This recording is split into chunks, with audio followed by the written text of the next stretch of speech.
Hey guys, welcome back to Small Streamer Diaries. This is episode 26. This is going to be a solo episode because, I'm the most important person anyway. I don't even know why I have a guest. But I also wanted to make a solo episode kind of reflecting on my journey to YouTube partner. So I made YouTube partner a couple of months ago, and I just wanted to kind of do some reflecting and gathering my thoughts on my journey to partner and what I think of YouTube now. I've talked about some of the stuff in other episodes, but I wanted to make sure that all of my thoughts on my journey to partner were kind of in one place. And some of the stuff I haven't talked about before. So, first of all, it took me about 2 years to get to YouTube Partner. I joined Twitch in June of 2021. Well, actually, I joined Twitch before that, but I didn't start streaming on Twitch until June of 2021. And then around September or October of 2021, I left for YouTube. So there was a period of time where I was streaming on both platforms. I would stream a couple days on Twitch, I would stream a couple days on YouTube, but I felt like that didn't work at all. So I decided to just completely go over to YouTube. And I know it was around the same time that Tim the Tatman left for YouTube, because that was one of the things that pushed me over to YouTube. I had been thinking about it for a while. Like, I saw some big streamers and content creators moving over to YouTube. And so I had been thinking about it. But when Tim the Tatman left for YouTube, I was like, you know what? I think that's a sign. Like, I think that's going to start a big wave of people moving over to YouTube. And I want to get in on that like now, right? So I left completely for YouTube.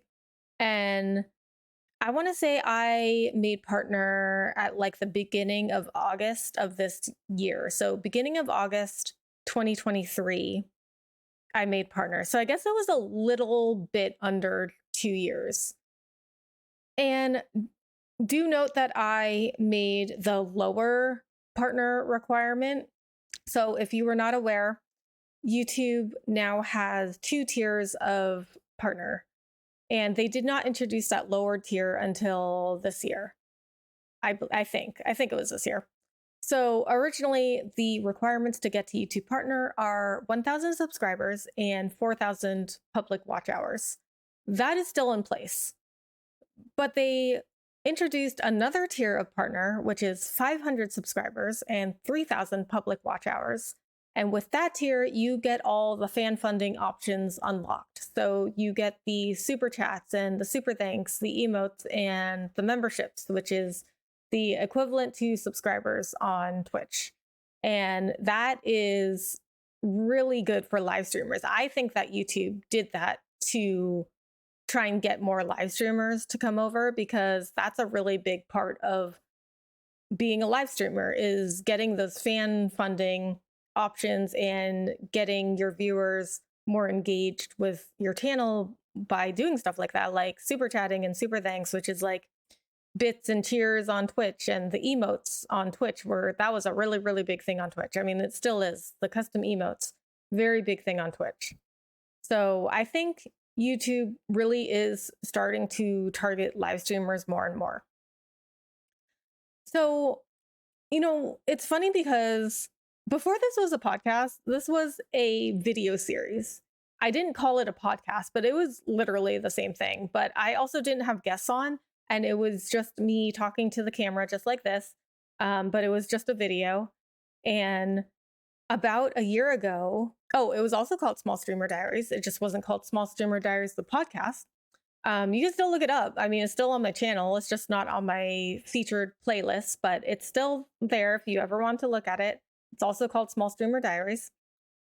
And about a year ago, I made a video stating the 4 reasons why I left Twitch for YouTube, because I got a lot of questions about it. So I made a video about it.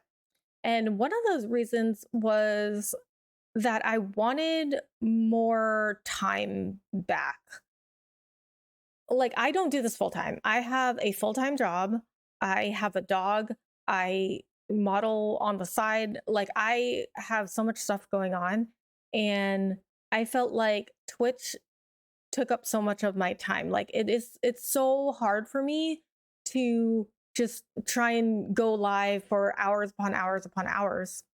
And I was like, I need more time back in my life. And YouTube, I thought, would give me that. And it is giving me that because I can post stuff and I don't need to worry about being live. Like, people can always discover my content. Whereas on Twitch, I, I'm just going live. Like, nobody's watching clips or VODs on Twitch. That's just not the culture over there. And you might say, well, Rebecca, why don't you just take your stuff on Twitch and move it over to YouTube? And that reminds me of the meme with Patrick. You know that meme with Patrick where he's like, why don't we just take this and push it over there? So it's like, well, Rebecca, why don't you take your stuff from Twitch, push it over to YouTube? And I used to do that. I used to take my streams, download them from Twitch, and put them on YouTube. And I would also post like shorts and stuff, but I felt like those didn't grow as much. And then there's also a lot of reasons other than that of why I left Twitch. Like, it wasn't just like, oh, well, I want to post stuff and it can grow, because I can still do that and I could still stream on Twitch. But I felt like if I'm going to grow an audience on YouTube, why wouldn't they just watch me on the platform that I'm already on? And then, like I said, there's going to be a lot of other reasons I left Twitch that I'm going to go into. So, something that I didn't mention in that video from a year ago, because I didn't know at the time, because I hadn't really, gotten into YouTube yet, is that I felt like YouTube allowed me to break the rules some more. And I think that it's rewarded me kind of, or at least, it's at least allowed me to grow my channel, if not rewarded me. So I would say, like, the first thing that I did to break the rules was that I left Twitch. And I mean, if you have ever spoken to me at all about streaming platforms, you will know that I left Twitch for YouTube, and everyone thought that I was crazy because everyone was like, what? You can't go to YouTube? Like, nobody streams there. Nobody watches streams there. If you want to be a live streamer, especially for gaming, you have to be on Twitch. So that is the first rule that I broke. And I mentioned that a lot because honestly, it's like the single thing that has influenced my content the most. Like, I wouldn't have a podcast if I didn't leave for YouTube. Like, my entire podcast is like based off of me leaving Twitch. That's how it got started. Like, it got started with the Small Streamer Diaries, the video series, because everybody thought I was crazy. So I was like, okay, I'm going to post some videos about my decision to leave Twitch. And then, maybe if I explained my reasoning, people wouldn't think I was so crazy for leaving Twitch. I mean, there's plenty of other reasons why they think that, but like for leaving Twitch specifically, maybe, people would understand why I left Twitch. And then that evolved into the podcast now. I mean, I'm not going to go into every single step of how it evolved into the podcast, but like, the podcast would not be here if I didn't leave Twitch. And I wouldn't get a lot of opportunities I have gotten being on YouTube. Like, I was on the vidIQ podcast. That was a really, really big moment for me. So if anyone from vidIQ is listening, or Viper, thank you so, so much for having me on the podcast. That was a huge moment for me. Like, you don't even know. That meant so much to me because it meant that I was doing something with my content. And if you don't know what vidIQ is, you can look it up on YouTube. It's this really big channel where they help people grow their YouTube channels. And it's also like a whole business. It's a whole company where you can pay to get extra features. Like, they have a tool that you can use and you can like it like generates keywords and like helps you think of titles and things like that. And then you can pay extra if you need, additional help. They have more features you can pay for, or you can pay for also their coaching. Like they have personal coaching. Well, they'll consult with you on your channel. Like they'll have group coaching, they'll have one-on-one coaching, and they help people grow their channels, but they also have a ton of free content on there. And I also want to note, like I didn't pay vidIQ. Like I'm not a paying member of vidIQ. I just looked at their videos a lot. I interacted with their Twitter a lot. And then Viper, who's now a friend of mine, he runs the vidIQ social media. And I interacted with him on the vidIQ Twitter a lot without knowing it was him. A lot of people work for vidIQ. At first, I did not know it was him.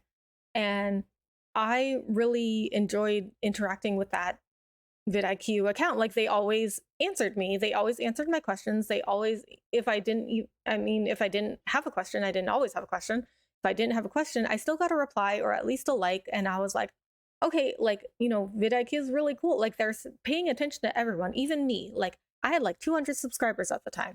I'm like, so they don't care how big you are. They just love people. Like they want to help people. And then I was listening to a live stream of vidIQ that Viper was on, and he mentioned that he like runs the vidIQ Twitter account. So he's like, when you guys are talking to that vidIQ account, you are talking to me. I'm like, okay, cool. Like I really liked interacting with him. I really liked talking to him. So I went and found his personal Twitter. I followed him on that. Now I interact with him on both accounts. We just like got to be friends, and he asked me to be on the vidIQ podcast Tube Talk.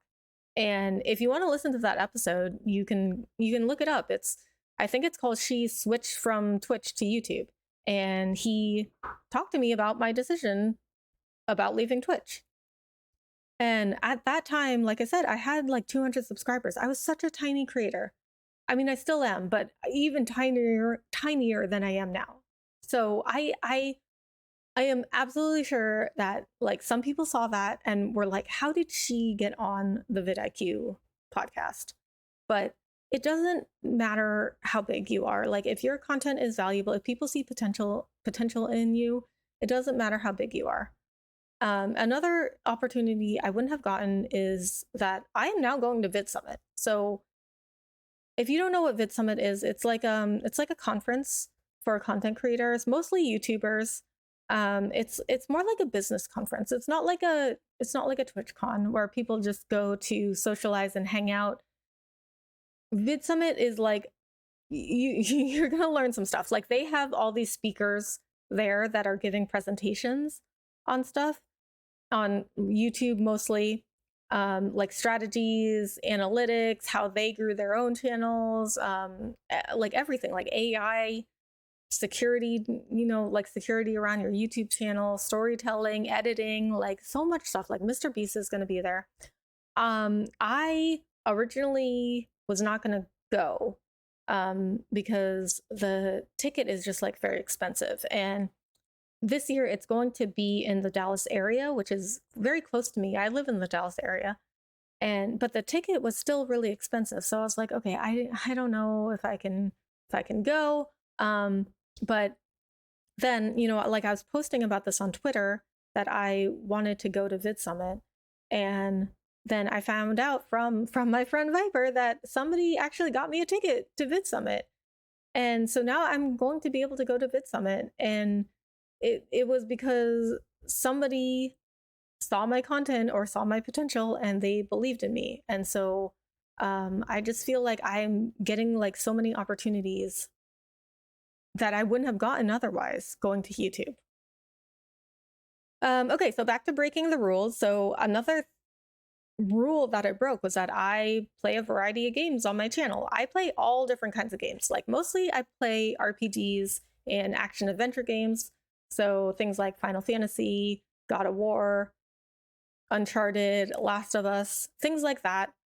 But I do play other games. Like I played Escape Simulator. I played Unpacking, Assemble with Care, A Little to the Left. Those are all puzzle games. And recently I played Only Up, which is of like a physics-based platformer game. It's extremely frustrating. If you want to see how frustrated I was, you can always go watch the VODs. But my community voted on that game. Like sometimes I will post polls to see what my audience or community wants to see, and they voted for Only Up, which is a type of game I do not normally play. But I broke the rules in playing a variety of games. And then my audience was like, yeah, I want to see you play this specific game that is outside of what you usually play. Like, even though I do a variety of games, I generally stick to the categories of RPGs or action adventure games. And that is totally outside of those two categories. But because I was playing a variety of games already, it was not unusual to my audience that I would play something else. So they voted for Only Up. So I feel like breaking the rules on YouTube has resulted in more success than if I did it on Twitch. So my friend Captain Clutch, he talked about this on an episode. He said he felt like when he was on Twitch, he also recently moved over to YouTube, and he said when he was on Twitch, he felt like he had to play the right games.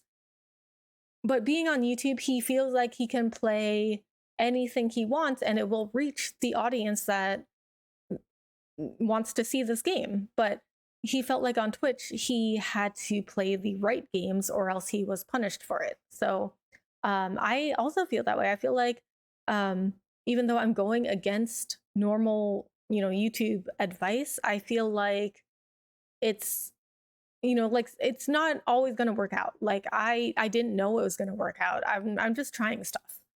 But I feel like I am seeing a lot more success than I expected breaking the rules on YouTube than if I did it on Twitch. Another rule I'm breaking is I'm posting more IRL content on my channel, on the same channel that I do gaming, which I know the advice is like, don't do that. If you want to, do a different content, make a different channel. Like if you have a gaming channel, only keep your channel about gaming. But just yesterday, I posted a travel vlog. I just went on vacation. I did a big trip through New England and New York, and I did a travel vlog, and I posted it on the same channel. And that actually probably got the same amount of views as like my gaming videos. Like I did a few gaming review videos. I think I only have 3 right now, but I did a few game review videos, and I don't think my travel vlogs got any less than those videos, because when I was talking about going on vacation, I had some of my viewers say to me like, oh, I want to hear all about it when you come back, post photos, post videos, like tell me what you did over there. So I think, my audience they're getting to know me, and it's not so much about the game, which I think is kind of trending in the industry. So it's kind of going along with that is I feel like YouTube like pushed me to be a better creator, because I'm always having to think about what kind of new content can I do on my channel. And that kind of leads to like breaking the rules. So I do a variety of games. I post IRL content. Like I also did a few shorts where I posted shorts of my dog. Has nothing to do with travel or gaming, and those actually did really well. So I'm always constantly having to think about what new content can I do? What would people want to see? I'm utilizing all formats on YouTube. So I do the live streaming, I do shorts, I do a podcast, which I guess that just count as videos, but it's listed as a podcast. I do some edited videos like the game reviews. I don't do a ton of those though. I use the community page to interact with my community. I post photos on there, and a lot of just I kind of treat it like Twitter. I just like post random thoughts on there or polls, but I keep my community updated on that page. And I just feel like if I was on Twitch, I would not be pushed to be a better creator. And I also have to think of thumbnails, titles, like the description of the video or the live stream. I'm just always having to think of so many things for my content that I wouldn't need to do on Twitch.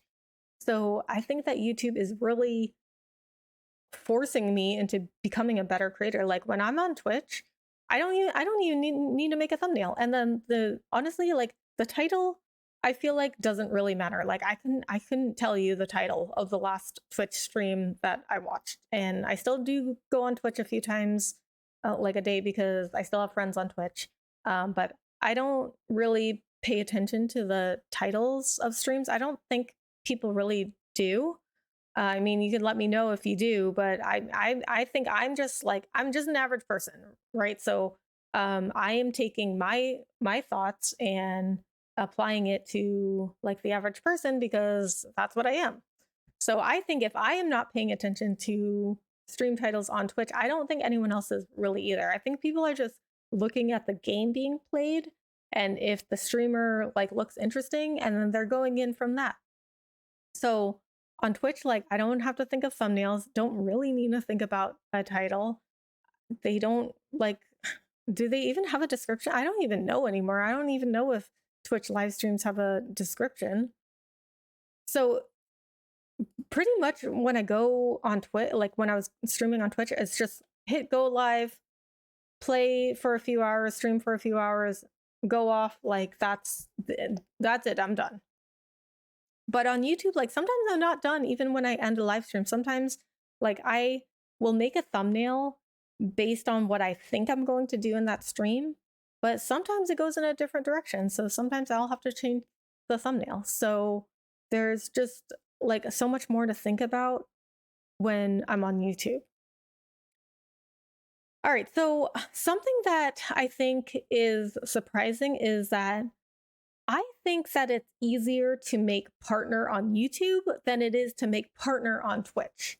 Now, it is not easier to make affiliate on Twitch. That is super, super easy. So making affiliate on Twitch is sort of the equivalent of making the lower tier YouTube partner. So when you make affiliate on Twitch, you unlock subscribers and emotes and like the fan funding options like on YouTube. And that is so easy. That is so easy to get. Like I got it in like 2 weeks. So you only need 3 average viewers and 50 followers and stream on 7 different days. And I got it in like 2 weeks. And I could have gotten it in like a week if I had streamed every day. I just didn't stream every day.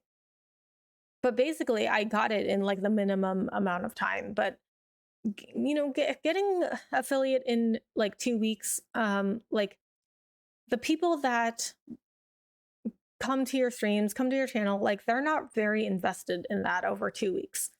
But with YouTube over 2 years, like people who started watching before I made partner, they're more invested in my channel. So I got more people wanting to be members than I got people on Twitch wanting to be subscribers when I unlocked the memberships than when I unlocked the subscribers. Like people are just more invested because they've been watching me longer. And it took me more work to get to partner, so more of an investment than, you know, it results in, you know, it's like bigger risk, bigger reward. Like because it was more of an investment of people's time, they were like so happy for me. Like they were so much happier for me than people on Twitch when I got affiliate, because affiliate's like nothing. So I think it is easier to make partner on YouTube than it is to make partner on Twitch, because you need to get 75 average viewers on Twitch to make partner. Now, for my stream on YouTube, I get like 5 to 10 people every stream. And I'm like 3/4 of the way to full partner. So I mean, I am, you know, YouTube partner, I guess. I call it fake partner, but my friend Huggable Hipster, look her up on YouTube. She's also awesome. She actually was on this podcast, and I mentioned that I was like a fake partner because she's a real partner. She's like full partner. I was like, oh, I'm just a fake partner though. And she was like, no, there's no such thing as fake partners on YouTube. Like you are a partner. So by the time you get to that lowered tier of partner, I mean, you are already over halfway to full partner. So I mean, like, I don't think it's going to take me another 2 years to get to full partner. Like, I'm already like 3/4 of the way there. And since it depends on subscribers and watch hours, it doesn't depend on a live viewer metric. I think it's actually easier to get partner on YouTube than it is on Twitch, because I don't think that I would get any more viewers than I do now if I was on Twitch. So I get 5 to 10 people every YouTube stream. I don't think I would get any more than that if I was on Twitch. So 2 years later, I would still be nowhere near what I needed for a partner. So obviously, I'm very, very pro YouTube, but there still are some cons of YouTube streaming. Like, I mean, this is just stuff that we've been talking about forever. Like, user interface needs to be improved. The chat experience, like all the chat features that Twitch has, people want those. People want those to come over to YouTube. Now, I don't think those are like absolutely critical. They're fun and everything, but I really believe that the core of your channel is you. Like, you can take away the chat features, you can take away like the emotes and the super chats, whatever. Like, it comes down to you, right? To build a community, build your content. As long as you are making your channel fun or informative or whatever reason it is that people are watching your channel, as long as you make it about that and you, like, people will want to come back. So for example, like, I have a viewer who told me that the first time he came into my stream, he told me he didn't like to watch live streams. And Ricardo, talking about you, and he kept coming back into my live streams, even though that first time he said, hey, you know, I really like the game you're playing. It was Chrono Cross, by the way. He was like, I really like the game that you're playing. I just want to, you know, come and say hi. But I really don't watch live streams. And I was like, oh, okay, like, that's cool. You know, live streams aren't for everybody. But he kept coming back into my live streams. And why is that? Because I just talked to him. Like, I didn't have the emotes. I wasn't partner at the time. I didn't have emotes. I didn't have memberships. I didn't have super chat, super thanks. I didn't have anything. I didn't have any of those chat features, but I just talked to him and played my game, and that made him want to come back into the live streams. So, Ricardo, please keep coming back into my live streams. Please, thank you. So I would say another thing about YouTube is that it can get very lonely when you're a live streamer. So when I started on YouTube for, I would say, like, the first 3 months, I did not have a single viewer, not a single one. And I still stuck it out. I see people who go stream on YouTube for like a week and they're like, oh, I didn't get anyone, so I just went back to Twitch. The thing about YouTube is that it's a really long game. Like, I think it takes longer to pay off, but when it does, the payoff is so much more than Twitch. And you just have to have like a lot of patience. You have to think of your long-term goals for your content and your channel and your streaming. And I really like stuck it out because I was like, I want to see where this goes. And I had a lot of reasons for why I left Twitch. I talk about this also a lot. I don't think that Twitch is a ethical platform or company. I don't think that they treat their streamers and creators very well. I just did not want to be on a platform that was continuously making decisions that were bad for their streamers, bad for their creators. I feel that with, YouTube's not perfect. I don't think anything can be perfect except for me. But I do think that YouTube is continuously trying their best to put their creators first. They are still a company, they still need to make money, but I just feel like they're doing their best to make it a creator-friendly platform where creators can thrive. I don't feel Twitch is doing the same. But even so, people still think of Twitch as the place to live stream, especially for games. I think you get a lot of other live streamers on YouTube that are not doing games. I think people tend to pick YouTube as the live streaming platform when they're not doing games. So people think Twitch is still the place to be for games. And so when I talk about streaming, people assume that I'm on Twitch. In real life, if when I talk about streaming, people will assume that I'm on Twitch. When they find out I am a YouTube streamer, they're just kind of like, oh, and then just like find an excuse to walk away. It gets very, very lonely. There's not a whole ton of people that are as small of a channel as mine and they still stream on YouTube. I do have some friends now that are on YouTube, but it took a really, really long time. I mean, those first few months where nobody was coming in and I had no friends on YouTube yet, that was so hard. Every single night after I streamed, I was like, did I make the right decision? Like, I would be like almost in tears, like wondering if it was the right decision. And I'm really glad that I stuck it out, because I would not be where I am today if I hadn't kept with it.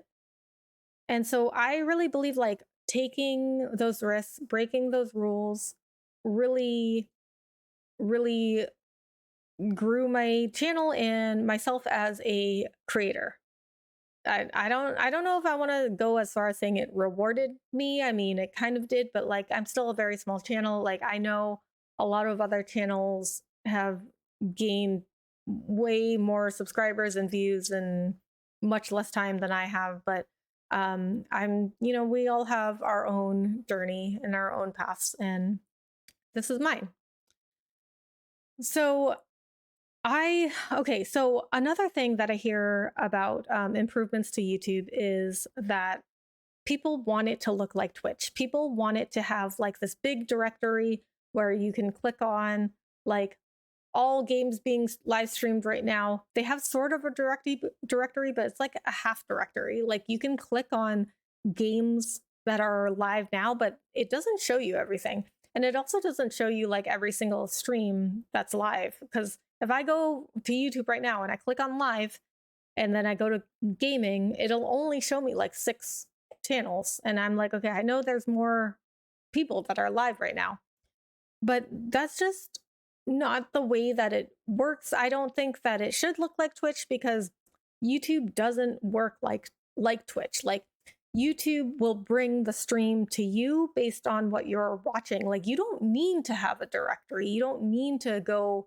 randomly browsing through YouTube streams to find one. Like YouTube will just recommend it to you. Like you can go to the live recommendations and YouTube will recommend whatever live streams they think you'll like, or you can just hang out on your homepage and see what YouTube recommends to you. And like we don't need a directory like Twitch. And I think if we had something like Twitch, then it would just be Twitch. Like I don't want that to happen. And it just doesn't work the same way where like you're just go seek out the stream on Twitch, but on YouTube the stream finds you. So we really don't need to have a directory like Twitch. All right, so another thing that I noticed on my journey to partner is that I feel like the YouTube culture is much better for my channel than Twitch. I feel like YouTube is much more data driven than Twitch. People on YouTube, a lot of the time, they will base their decisions off of their data and their analytics. So it is very data driven, whereas Twitch, it kind of has this culture of just like, oh, what do I say to get people to like me? And I feel like, honestly, I feel like that results in a lot of immaturity and dishonesty. And that's just, I just don't fit into that culture. I feel like YouTube is the right place for me and my channel, based on kind of like my personality and my content. Like I'm very analytical about stuff. Like this podcast, that's all it does. It breaks down and analyzes different topics in the streaming and content creation industry. And like, if you ever watch a show or a movie with me, I will analyze everything. I will like analyze the characters, the storylines, like the things that they say. Most people are not doing this. Like, most people are just watching a show and they're just, watching it and they don't care. Like, I will pause the show or the movie and I will be like, okay, well, and then I will just like say my thoughts about analyzing whatever they said, whatever that happened. Like, most people don't do that. So I just feel like I fit in more with the culture of YouTube being very like data driven. And I also just feel like I'm more free to be more authentic on YouTube. Like, I feel more free to be my more authentic self on YouTube. And I just felt like when I was on Twitch, I had to present like a different persona in order to just get people to like me. So like I would have to say things like I or I don't know. I just felt like I had to pretend like I didn't care about certain things, like, for instance, like subscribing or memberships on YouTube. I mean, everybody is in it in this to make money. Like, the end goal is to make money.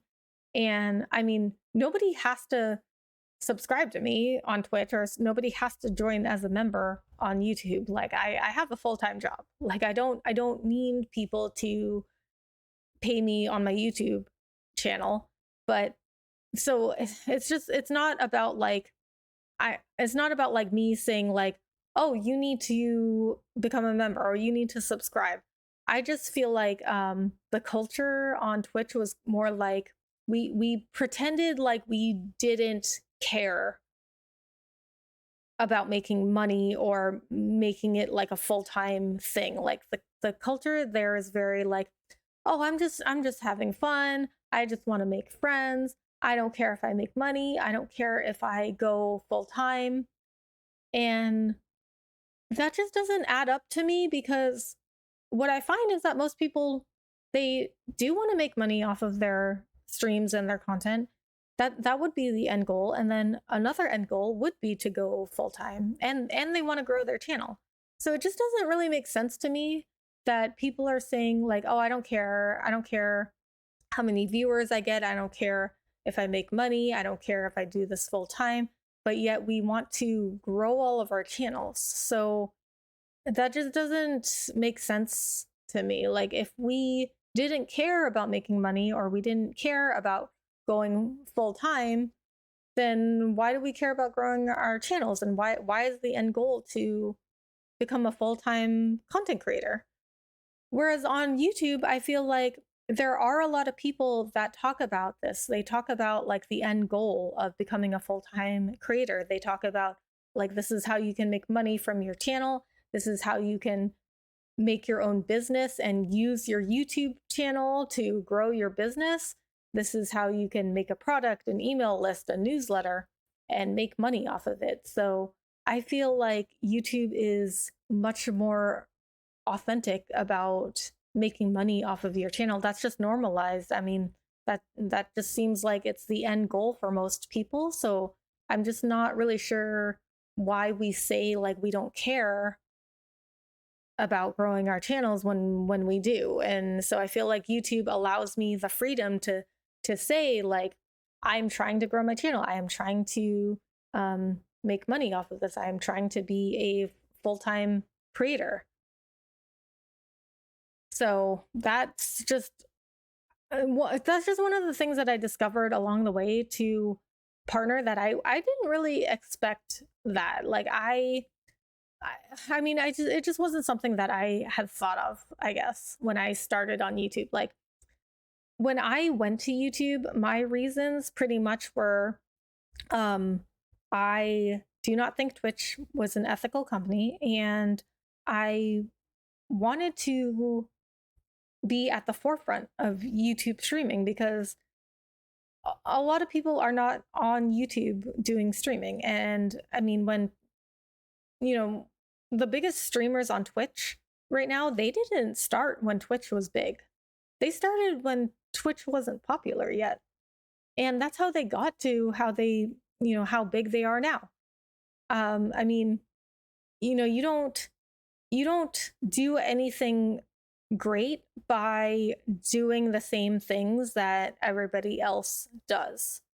And at the time that I joined Twitch, it was 2021. Like everybody and their mother were trying to be a full-time streamer and content creator. Like everybody just wanted to get paid by going live and having people just throw money at them. And that's still kind of the culture of Twitch. Like people just want to go live and they just want people to pay them. They just want people to subscribe and donate to them just because they're live.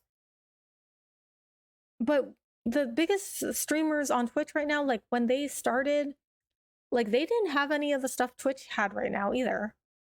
So I wanted to do something different. Like I wanted to be on a platform that I thought was going to be like the next big live streaming platform. I didn't want to get left behind like how I felt like on Twitch. Like by the time I joined Twitch, I felt like I was already being left behind. And I feel like the industry is changing where we're not going to see so much live streaming anymore. I think people are going to start gravitating towards doing more offline content, more events like products, businesses, not so much just going live and trying to get people to pay them just for going live. And I also think, like I said before, I think the industry is changing to where we are going to see more people doing variety content. Like I think that's more normalized now. And I know the advice still is to like make your channel about one game or one type of game, like make it a horror game channel or make it like just Minecraft or whatever. But I think the industry is changing where like people are expecting more now to see a single person have several different interests. Like we know as people, we do not just have one interest. If I play a game on my channel, if I play Final Fantasy 16 on my channel, people are going to know I don't just play that one game. I have many different interests of games, and I am a person. Like I have many different interests of life. Like I think that's why, people wanted to see travel content for me when I went on vacation. Like people were asking me for that. People were asking like, are you going to do a vlog? Can you post pictures? And so people know like, I like to travel as a person. Like it has nothing to do with gaming. And I think the biggest content creators, they kind of normalize this where when they got big, they started branching out into other content. And now we see the biggest content creators, they can post about gaming, they can post about their lives, they can post about pets, their travel, and people will want to watch it. And I think that's starting to become a lot more common now. And so I started off that way. I started off as saying like, I am a variety streamer, and people came to expect that from me. So people don't just expect me to play Final Fantasy games. People will expect me to play all different kinds of games now. Like, and I just posted another poll on my community page saying, hey, what game should I play next? there were a few RPGs on there. And then one was like, oh, you can pick. And then one option was like, oh, other. Then I was like, tell me what you want to see in the comments. And then you know what the other game was? That one? It was Mortal Kombat. Mortal Kombat is a fighting game. It is so outside of what I play normally. I've never played a fighting game on my channel. But, people heard me talk about this a lot, is that I used to play a lot of Soul Calibur, another fighting game. I was pretty good at it, and I won a Soul Calibur tournament in college. And I don't know if that's why people voted. I know at least one person voted for Mortal Kombat because of that. But people, for whatever reason, they wanted to see Mortal Kombat, which is totally outside of the normal games that I play. So I think we are seeing more of an audience wanting to know the person and not just the content, which brings us back to me like breaking the rules, which I feel like we need to take more risks as content creators. And especially as such a tiny content creator, I was taking all these risks. Like I left Twitch, I was doing all kinds of games. I posted content that had nothing to do with gaming, and people were like, what are you doing? Like, you are going nowhere with that. And I don't think I went nowhere. I mean, maybe I didn't grow as fast as I could have, but I definitely don't think I got nowhere. Like I've been getting noticed by more people that I never thought would know who I am. And now I'm going to Vid Summit, where there's going to be so many influential creators there. Like Mr. Beast is going to be there. So there's just so many people going that I look up to. I have thousands of followers, and it's like, why do I get to go? Like I have less than 1,000 subscribers on YouTube. I don't have my own business. I don't have a product I sell to people. I just play games and I do a podcast on stuff that I think about. But clearly it showed some kind of potential, because otherwise, why would somebody get me a ticket to Vid Summit? So I really feel like we should take more risks and evaluate the risks before taking them. Like for me, like I decided to start doing like a variety of games and IRL content just because of everything that I talked about, because I think people are starting to want to see more different things from people, because they want to see the person. They don't just want to see the content. They want to get to know the person. And I evaluated that in my head. I was like, okay, before I post this, is it going to be worth it? And I thought it was, because I was noticing this trend. And I think that it really paid off for me. Is it going to continue to pay off? I don't know. I had no idea about any of this when I started YouTube, when I started streaming even. I had no plan. I had no plan when I started streaming. I was led to believe that I could just go live and people would just pay me for nothing. Like people would just give me money just because like I went live and I played a game. And I am finding that is not the case. That is not true. That's not going to happen. But at the same time, like then it pushed me to be a better creator.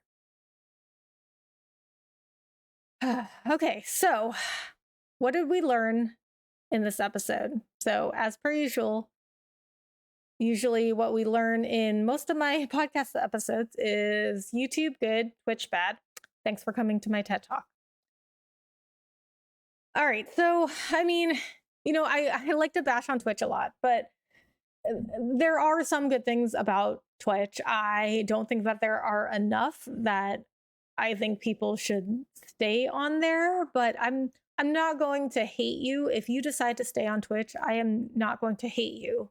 I mean, unless you like do something else to me, but like just for being on Twitch, like there's no reason to hate you. Like I am always open for discussion.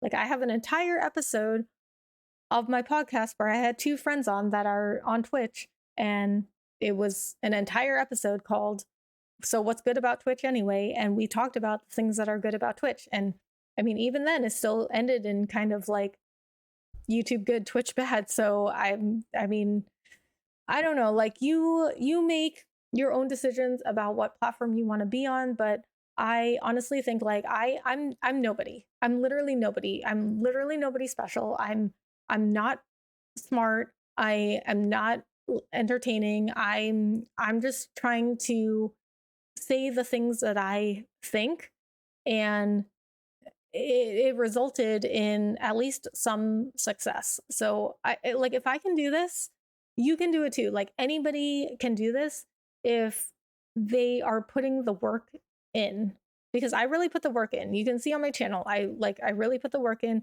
Like I would not be going to Vid Summit. I would not have been on the vidIQ podcast if I was not putting the work in. And like literally I'm nobody. So if I can do this, then why would you not be able to do it? You know what I mean? So I think that we need to try different things, and despite what people say, if you feel that it is the right thing to do, you should try it. Like that's what I did.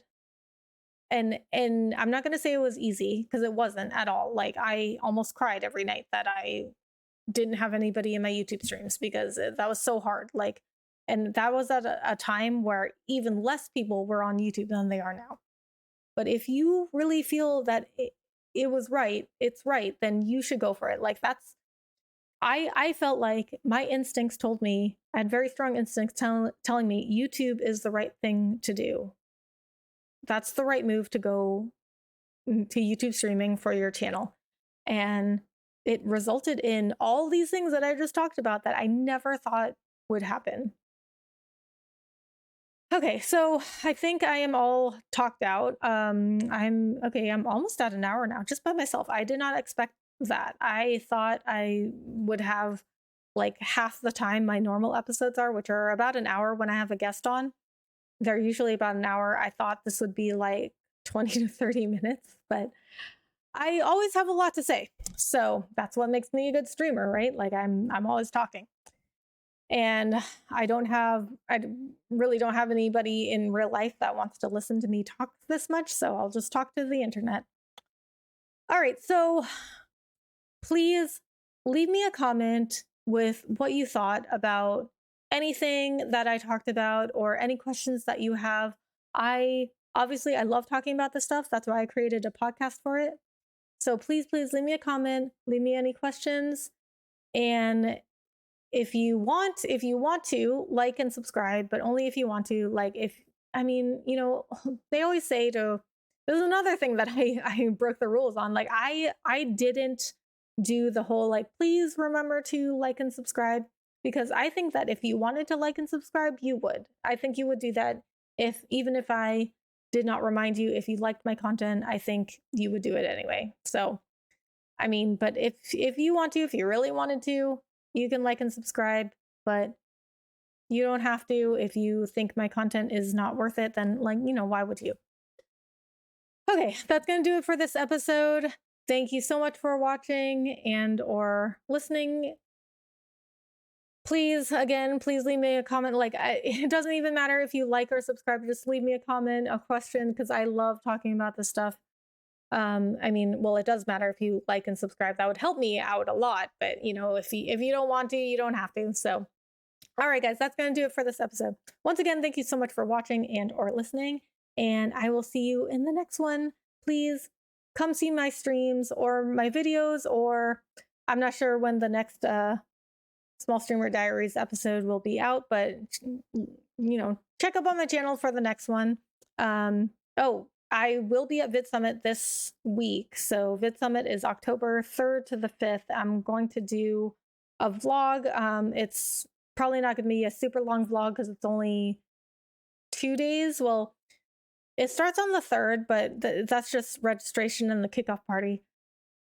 The 4th and 5th is when the speakers give all their presentations. So it's going to be like 3 days at the most of doing vlogs, but I do want to make a vlog about that, so be on the lookout for that, and I will see you on the next one. Bye.